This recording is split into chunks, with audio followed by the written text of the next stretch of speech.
복음 말씀 먼저 듣도록 하겠습니다. 루카복음 16장 19절 말씀입니다. 어떤 부자가 있었는데 그는 자주색 옷과 고운 아마포 옷을 입고 날마다 즐겁고 화롭게 살았다. 그의 집 대문 앞에는 라자로라는 가난한 이가 종기투성의 몸으로 누워 있었다. 그는 부자의 식탁에서 떨어지는 것으로 배를 채우기를 간절히 바랐다. 그러나 개들까지 와서 그의 종기를 핥곤 하였다. 그러다가 그 가난한 이가 죽자 천사들이 그를 아브라함 곁으로 데려갔다. 부자도 죽어서 묻혔다. 부자가 저승에서 고통을 받으며 눈을 뜨니 멀리 아브라함과 그의 곁에 있는 라자로가 보였다. 그래서 그가 소리를 질러 말하였다. 아브라함 할아버지, 저에게 자비를 베풀어 주십시오. 라자로를 보내시어 그의 손가락 끝에 물을 찍어 제 혀를 식히게 해주십시오. 제가 이 불길 속에서 고초를 겪고 있습니다. 그러자 아브라함이 말하였다. 얘야, 너는 살아있는 동안에 좋은 것들을 받았고 라자로는 나쁜 것을 받았음을 기억하여라. 그래서 그는 이제 여기에서 위로를 받고 너는 고초를 겪는 것이다. 게다가 우리와 너희 사이에는 큰 구렁이가 바로 놓여 있는데 여기에서 너희 쪽으로 건너가려 해도 갈 수 없고 거기에서 우리 쪽으로 건너오려 해도 올 수 없다. 부자가 말하였다. 그렇다면 할아버지, 제발 라자로를 제 아버지 집으로 보내주십시오. 저에게 5 형제가 있는데 라자로가 그들에게 경고하여 그들만은 이 고통스러운 곳에 오지 않게 해주십시오. 아브라함이 그들에게는 모세와 예언자들이 있으니 그의 말을 들어야 한다 하고 대답하자 부자가 다시 안 됩니다 아브라함 할아버지. 죽은 이들 가운데 누가 가야 그들이 회개할 것입니다 하였다. 그에게 아브라함이 이렇게 일렀다. 그들이 모세와 예언자의 말을 듣지 않으면 죽은 이들 가운데 누가 다시 살아나도 믿지 않을 것이다. 주님의 말씀입니다. 네, 잠오시죠. 이제 잠이 오실 겁니다. 잠 오면 어떻게 한다고요? 주무시면 돼요. 뭐 걱정하시면 아무 걱정하시면 주무시면 돼요. 부자와 라자로 이야기인데 부자는 이름도 없습니다. 화로운 생활을 했는데 부자가 지옥에 간 이유가 뭘까요? 너무 인색해서 또 라자로를 돌봐주지 않아서 탐욕스러워서 하나님이 알지 못해서 그건 제가 좀 나중에 형님 좀 깊은 대화 하나님을 알지 못해서 천국 갈 수 있습니다 우리는. 네, 이건 제가 하는 말이 아니라 우리 가톨릭 정통 교리입니다. 그러면 성당 안 나오면 되겠네. 그죠? 괜찮습니다. 그런데도 성당을 나와야 되는 이유가 뭡니까? 성당 안 나와도 천국 가는데 그나마 성당이라도 나오니까 이 정도 사는 거예요. 그나마 성당에 나오니까. 착하게 사랑하면서 살면 그 사람은 이 땅에서 이미 천국을 경험한 것이고 하나님을 알지 못해도 갈 수 있습니다. 하지만 내가 이미 하나님을 알았고 하나님을 알기 때문에 그나마 더 착하게 사랑하며 살려고 노력하고 있는 중입니다. 그래서 우리는 하나님 나라와 더 가까이 있는 것이죠. 우리 마음대로 살지 않잖아. 실패하고 쓰러지더라도 하나님 뜻 안에서 살려고 노력하잖아요. 우리는 어떻게 하면 지옥에 간다고 생각하죠, 보통? 잘못했을 때. 그걸 다른 말로 하면? 죄 많이 지으면 지옥 간다고 생각하잖아요. 여기 봤을 때 부자가 죄 짓는 장면이 나옵니까? 안 나옵니다. 그렇다면 부자인 이유만으로 지옥에 가야 됩니까? 아닙니다. 그것도 아닙니다. 이웃을 돌보지 않았기 때문에 그럴 수도 있겠네요. 근데 우리는 이웃을 돌보지 않았다는 이유만으로 지옥에 간다고는 잘 생각하지 않습니다. 그렇죠? 우린 그렇게 생각 안 하잖아요. 어떤 사람이 있습니다. 이 사람은 어릴 때부터 전교 1등을 한 번도 놓쳐보지 않았어요. 그리고 노래도 엄청 잘하고 생긴 것도 차은우처럼 생겼고 차은우가 누군지 모르시면 한번 찾아보시죠. 나중에. 제 친구 아닙니다. 그리고 성인이 돼서는 사업을 해서 승승장구하고 돈도 엄청 많이 벌었어요. 모든 것을 다 가진 것처럼 느껴지는 이 사람한테 한 가지 고민이 있습니다. 무슨 고민이냐? 친구가 없습니다. 친구가 없습니다. 왜냐? 너무 잘났기 때문에? 아닙니다. 이 사람은 자기 삶만 바라보는 거예요. 그래서 다른 사람에게 배려하고 친절을 베풀고 하는 거에 대해서는 이 사람은 생각해 본 적이 없는 거예요. 왜? 자기 삶이 너무 바쁘기 때문에. 배려하고 사랑할 때도 있었다고 자기는 생각합니다.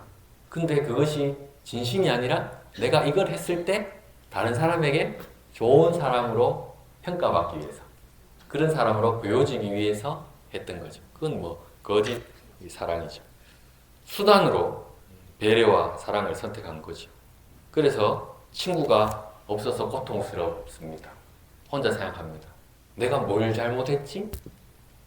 내가 누구에게 피해 준 것도 없고 잘못한 것도 없는데 왜 내가 이렇게 고통스러워해야 하지? 라고 생각했습니다.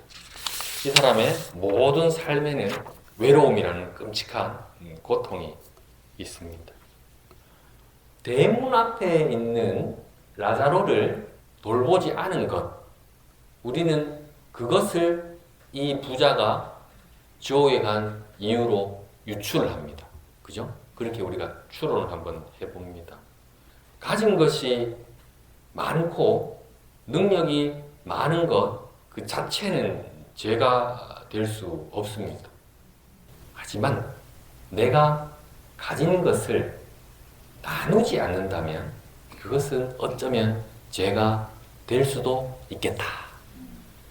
그것이 물질적인 것이든 아니면 정서적인 것이든 뭐 상관없이 내가 가진 것들을 나누지 않는 것도 하나님은 별로 좋게 생각 안 하시는구나.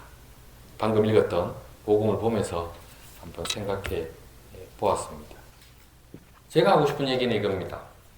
사랑의 하느님인데 우리는 나도 모르는 사이에 그분을 무서운 분으로 만들어 보는 경우가 많아요.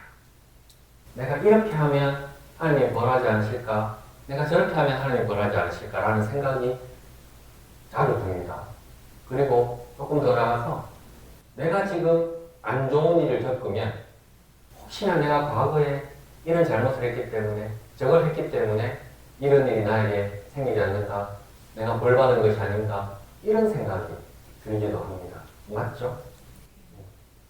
사랑의 하느님이라고 고백을 하면서 우리는 무의식 중에 하느님을 벌하시는 하느님으로 만들어버리는 경우가 많아요. 부모가 자녀에게 좋은 것을 줄 줄 알거든. 악한 너희들도 그렇게 할 줄 아는데 하느님은 어떻게 하시겠는가? 내가 죄를 지어서 우리 자녀가 아프고 우리 자녀가 결혼을 못하고 그런 분들을 만날 때마다 너무너무 안타까운 거예요. 하느님이 우리를 그렇게 옹졸하게 대하시는 분이 아니신데 우리는 자꾸 그렇게 하느님을 만들어버리는 경우가 참 많습니다. 죄에 집중하는 신앙생활은 나쁜 신앙생활입니다. 거기에 집중하지 마십시오. 사이비 종교들 보면 대부분 사람들을 죄 속으로 몰아넣습니다. 너는 이런 죄를 저질렀고 저런 죄를 저질렀고 하기 때문에 뭐 해라고? 네 있는 것 바치라고 얘기합니다. 그래야지 네가 죄를 씻을 수 있다고 얘기합니다. 그런 종교들은 대부분 사이비라고 보시면 됩니다. 죄에 집중하게 만들면 안 됩니다. 죄 없는 사람 어디 있습니까? 다 죄 짓고 살아가고 부족하게 살아갑니다. 그 정도의 차이가 있어서 그렇지. 죄에 집중하는 생활은, 신앙생활은 나쁜 거라고 말씀드렸습니다. 그러면 어떻게 해야 되느냐? 사랑에 집중하는 생활을 해야 된다.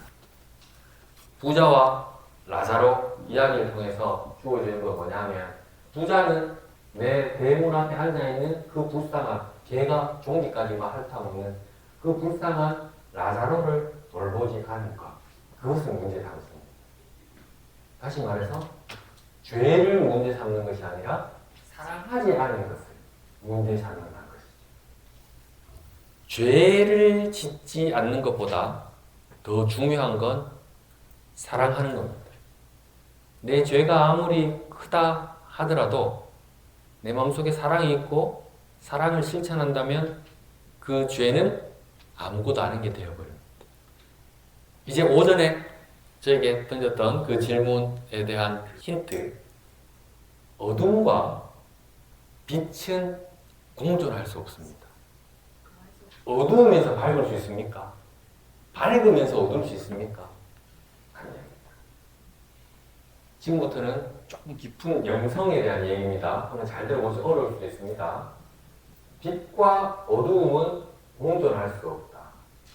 우리는 죄를 짓지 않기 위해서 무단히도 노력합니다. 죄를 짓지 않기 위해서 노력하는 것보다 더 중요한 건 사랑을 실천하려고 노력하는 겁니다.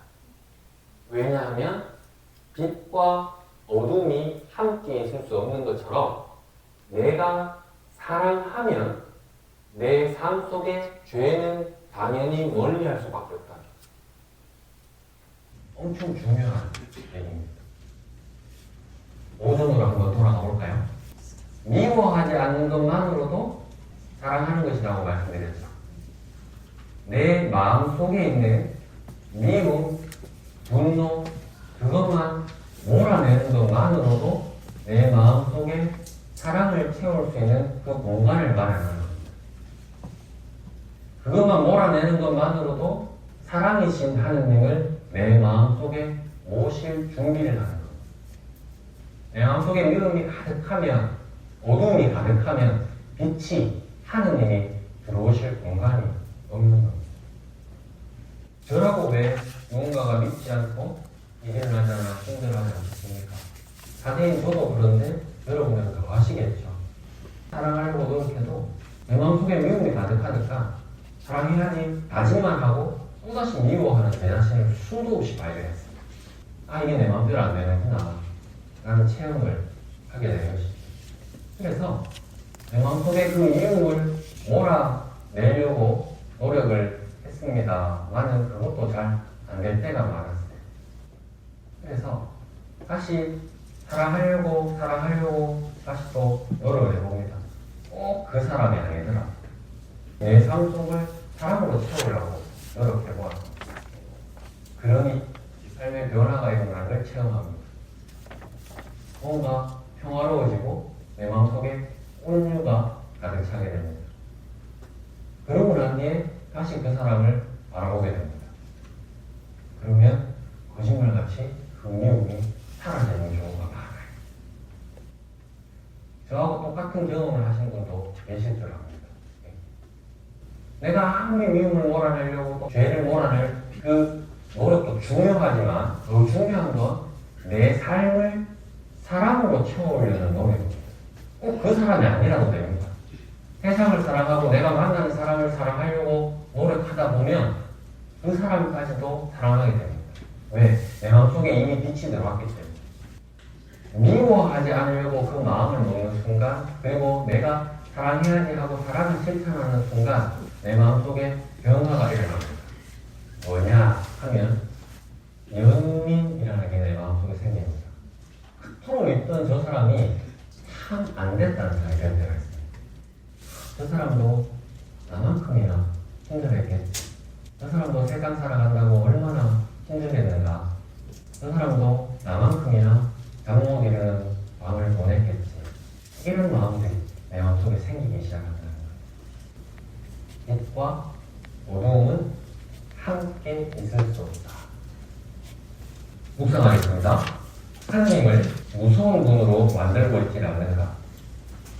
나의 죄만 바라보고 혼자 슬퍼하고 있지 않는가. 내 마음속 하나님의 자리를 마련하려고 노력합니다.